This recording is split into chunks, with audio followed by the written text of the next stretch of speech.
June 6, 2013. The world woke up to a nightmare. Every screen inside NSA headquarters might as well have turned blood red. When the classified slide marked PRISM just leaked, it exposed how Google, Facebook, and Apple secretly fed your private data to the government. We learned that the world's most powerful spy agency, a behemoth with a $10 billion budget and 30,000 employees, just got exposed by one person. This wasn't a foreign spy or a double agent. It was a 29-year-old junior IT contractor named Edward Snowden. He risked his life, his freedom, everything, to tell you the truth. And 7 years later, a federal court would declare the NSA's entire surveillance operation illegal. The judge's verdict was stunning. Intelligence chiefs were not telling the truth. The question isn't what he exposed. We all know the headlines. The key question is how a junior IT guy accessed the crown jewels of American intelligence.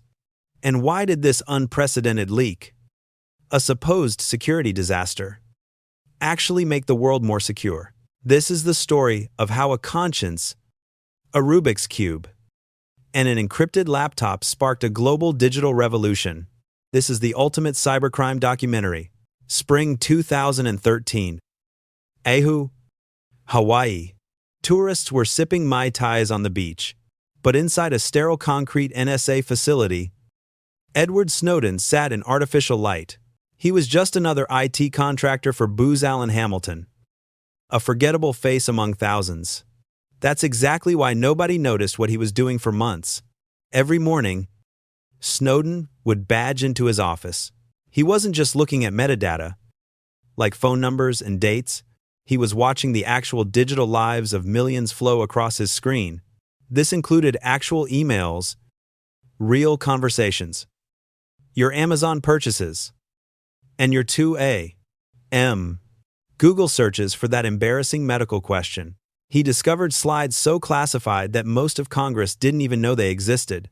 One slide, titled PRISM, listed every tech giant you trust as a data provider. Another diagram, labeled upstream, showed the NSA literally cutting into undersea internet cables, copying everything that flowed through them. But the tool that made his blood run cold was called XKeyscore. The training manual bragged it captured nearly everything a typical user does on the internet. Want to know what your ex-girlfriend is doing? Type her email, and boom, instant access to her entire digital life. Crucially, this was all done with no warrant needed. This is a key part of any cybercrime documentary. The infrastructure of surveillance. XKeyscore wasn't some dark web scam. It was a government tool designed for mass dragnet surveillance. 3 weeks earlier, in March 2013, Snowden watched something that sealed his decision.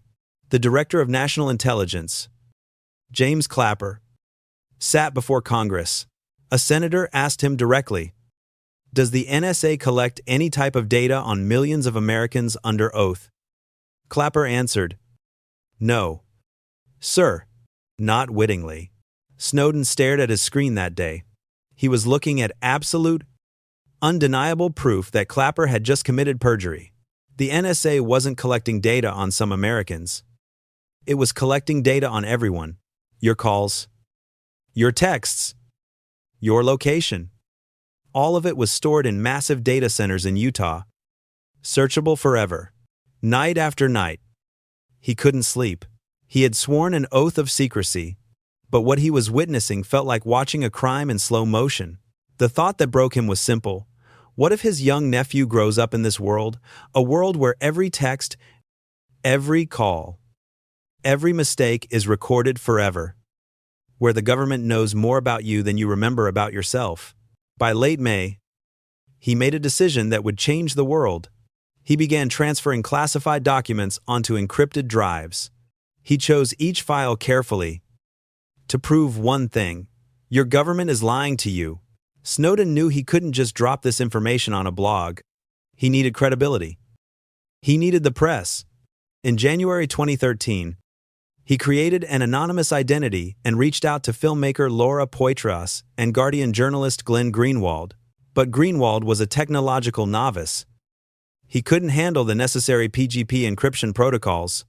What does a desperate whistleblower do? He literally creates a YouTube tutorial called Encryption for Dummies and sends it anonymously. Greenwald ignored it. It was too complicated. It took Poitras's intervention to say, "You need to take this seriously. This is real." By May, they agreed to meet in Hong Kong, a legal twilight zone between East and West. Snowden told his girlfriend he was going on a business trip, knowing he'd probably never see her again. He boarded a flight with 4 laptops and one ridiculously cinematic prop, a Rubik's Cube. "You'll recognize me," he told Greenwald. "I'll be the one holding a Rubik's Cube." On June 3, 2013, in the Mira Hotel lobby, Greenwald spotted him, a kid fiddling with the cube. He looked like he fixed printers. Not like he was about to blow up the surveillance state. But in room 1014, that kid opened his laptop and showed them the impossible. He revealed a secret court order, forcing Verizon to hand over all phone records to the NSA. Then he showed the PRISM slides, proving Google, Facebook, and Apple were active data partners. Finally, the XKeyscore screen, showing an analyst could instantly pull up passwords, credit card numbers, and medical records just by typing in an email. The journalists worked 18-hour days verifying the documents. After 5 days, the first story was ready. Greenwald's finger hovered over send, knowing the most powerful intelligence agency in history was about to be exposed. "Do it," Snowden said, June 5, 2013, 6:00 p.m. Eastern. The Guardian's website crashed from the sheer traffic. The headline, "NSA collecting phone records of millions of Verizon customers daily." The next day, the PRISM story dropped like a nuclear bomb. The logos of companies like Apple, Google, and Microsoft, companies that built their brands on being cool and user-friendly, were arranged under a top-secret stamp. Mark Zuckerberg quickly released a statement, claiming, "We've never heard of PRISM." The leaked documents said otherwise. James Clapper, the DNI who lied to Congress, went on TV looking completely defeated. When asked about his false testimony, he claimed he responded in what I thought was the most truthful or least untruthful manner. A truly stunning piece of doublespeak. Then came the international fury. German Chancellor Angela Merkel discovered the NSA tapped her personal cell phone. Brazil's president found out her emails were intercepted. Allies, not enemies, were being surveilled. Diplomatic relationships that took decades to build crumbled in days. On June 9th, Snowden revealed himself in a video watched 50 million times. He simply stated, "I'm Edward Snowden. I worked for the NSA. I'm the source." The U.S. immediately charged him under the Espionage Act, threatening a death sentence. The world watched a real-time chase between David and Goliath. Goliath had drones and satellites and infinite resources. How long could one man with a laptop stay ahead of that? The escape plan, crafted by the WikiLeaks legal team, was brilliant in its simplicity. Fly to Moscow, stay in the international transit zone, then connect to Ecuador or Iceland, somewhere without an extradition treaty. On June 23, 2013, Snowden boarded Aeroflot Flight SU-213 to Moscow. The U.S. State Department was screaming at Hong Kong to stop the plane. Hong Kong stalled, essentially giving America the middle finger. The moment Snowden landed at Sheremetyevo Airport, the U.S. canceled his passport. Not suspended. Canceled. He became legally stateless. He couldn't enter Russia. He couldn't leave. For 40 days, Snowden lived in the airport transit zone. He slept in chairs, ate vending machine food, and wore the same clothes. The level of government obsession was clear when Bolivia's President Evo Morales' plane was forced down in Vienna on a rumor that Snowden might be aboard. 4 European nations suddenly closed their airspace to a sovereign head of state. It was unprecedented and proved one thing: the U.S. government was willing to burn every bridge to catch one man. On August 1st, the plot twist nobody saw coming.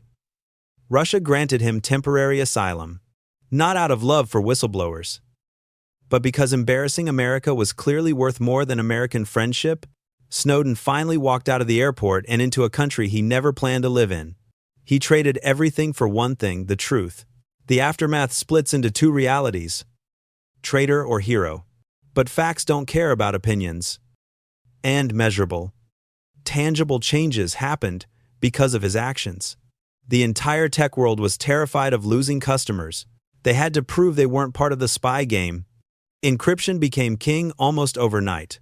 WhatsApp, used by billions, made every message unreadable to anyone but the sender and receiver through end-to-end encryption. Apple designed iPhones that even Apple itself can unlock if needed. Snowden's leak, designed to expose surveillance, ironically made future surveillance infinitely harder.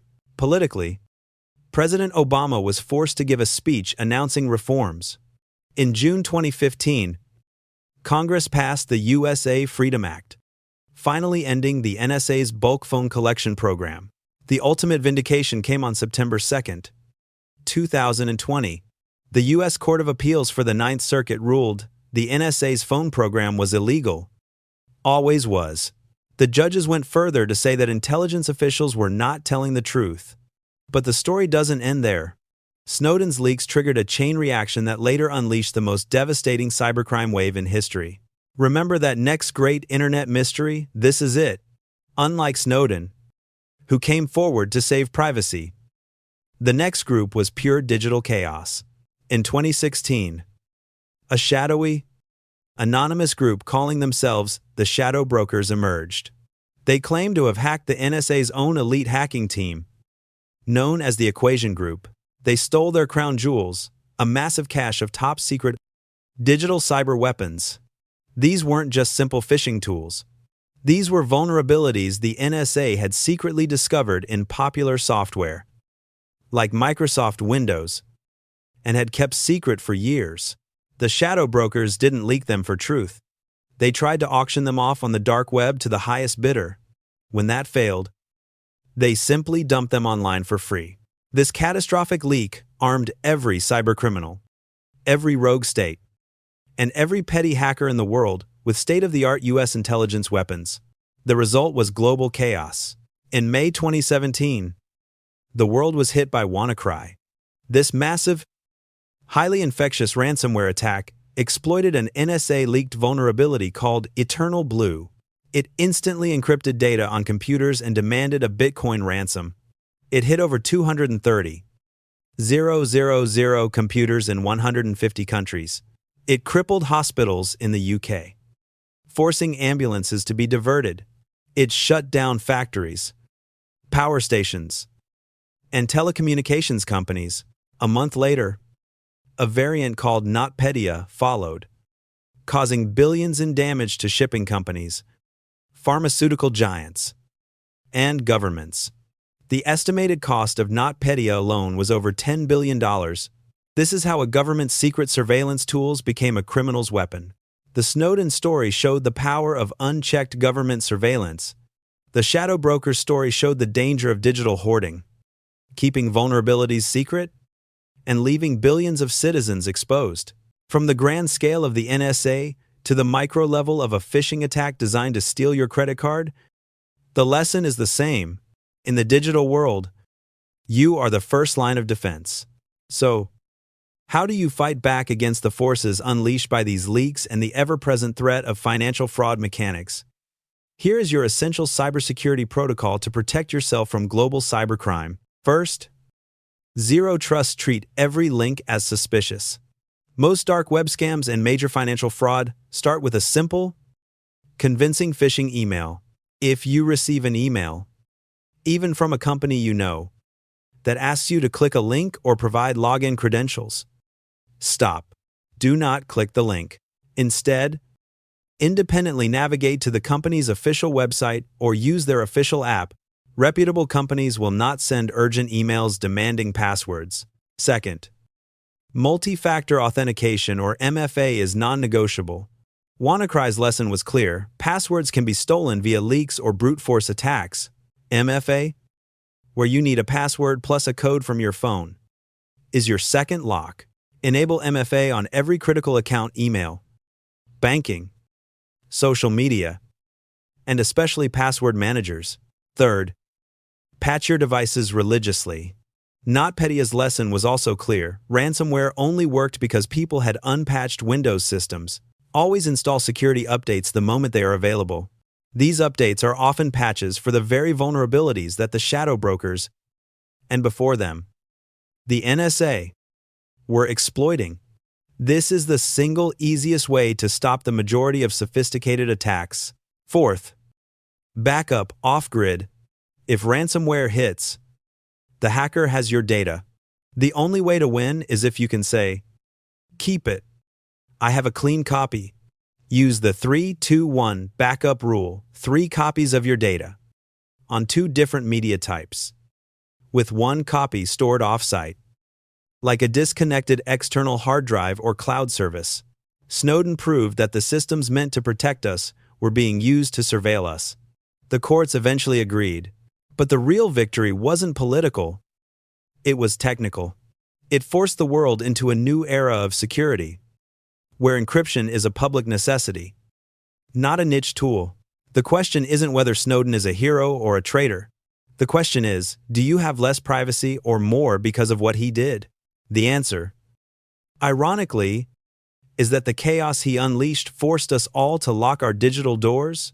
If you want to understand how these global events impact your daily life, and why every major cyber event is a warning sign, hit that subscribe button. Until next time, stay encrypted, stay patched, and keep your guard up. I'm the Digital Sleuth, and I'll see you in the next investigation.